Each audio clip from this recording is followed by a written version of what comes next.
बीडमध्ये तिरडी भेट आंदोलन, प्रशासनाच्या निष्काळजीपणावर संताप। बीड येथे जिल्हा प्रशासनाच्या दुर्लक्षाविरोधात आंदोलनकर्त्यांनी अनोख्या पद्धतीने तिरडी भेट आंदोलन छेडलं आहे। मूलभूत सुविधांकडे दुर्लक्ष होत असल्याचा आरोप करत आंदोलन अधिकच तीव्र करण्यात आलं आहे।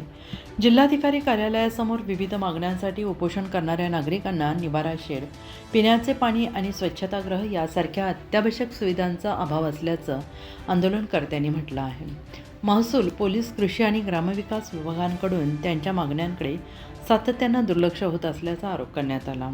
अनेकदा नागरिकांना सलग 8-8, 10-10 दिवस उपोषण करावं लागत असल्याने त्यांची परिस्थिती गंभीर बनली आहे आणि याच पार्श्वभूमीवर डॉक्टर गणेश ढवळे यांच्या नेतृत्वाखाली जिल्हा प्रशासनाला तिरडी भेट हे लक्षवेधी आंदोलन करण्यात आलं आहे।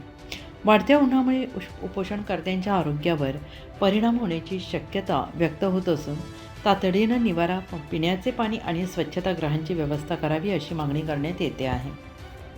स्थानिक पोलीस असेल, कृषी विभाग असेल, ग्राम असेल, विविध मागण्यांसाठी स्थानिक प्रशासन दाद देत नाही म्हणून नागरिक जिल्हाधिकारी कार्यालयासमोर आंदोलनं येतात न्याय मागण्यासाठी। मात्र जिल्हाधिकारी कार्यालयासमोर लोक 8-8 दिवस, 15-15 दिवस त्या ठिकाणी उपोषण करतात, प्रशासन लक्ष देत नाही। 3.5 वर्षापूर्वी याच ठिकाणी आप्पासाहेब पवार नावाच्या पारध्याचा उपोषण करताना मृत्यू झालेला आहे। 3.5 वर्षापूर्वी रस्ता रुंदीकरणाच्या नावाखाली जिल्हा प्रशासनानं मोठमोठी झाडं तोडली, जी आंदोलनकर्त्यांची सावली होती।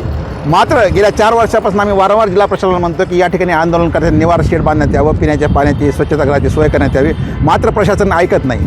प्रशासनाला आम्ही ते सांगितलं, जर प्रशासन करत नसेल तर आम्ही लोकवर्गणीतून बांधतो, प्रशासनाला मंजुरी द्यावी। मात्र प्रशासन मंजुरी देत नाही। सध्या खूप उन्हाळा आहे आणि अशा आमरण उपोषणामध्ये एखाद्या माणसाचा मृत्यू होऊ शकतो आणि त्यामुळं जिल्हा प्रशासन या ठिकाणी बीड जिल्ह्यात मृतप्राय झालेला आहे। जिल्हा प्रशासनाला त्याची लक्ष वेधण्यासाठी आज आम्ही जिल्हाधिकाऱ्यासमोर तिरडी आंदोलन केलं आणि तिरडी आंदोलन जे आहे ते जिल्हा प्रशासनाला भेट देणार आहोत।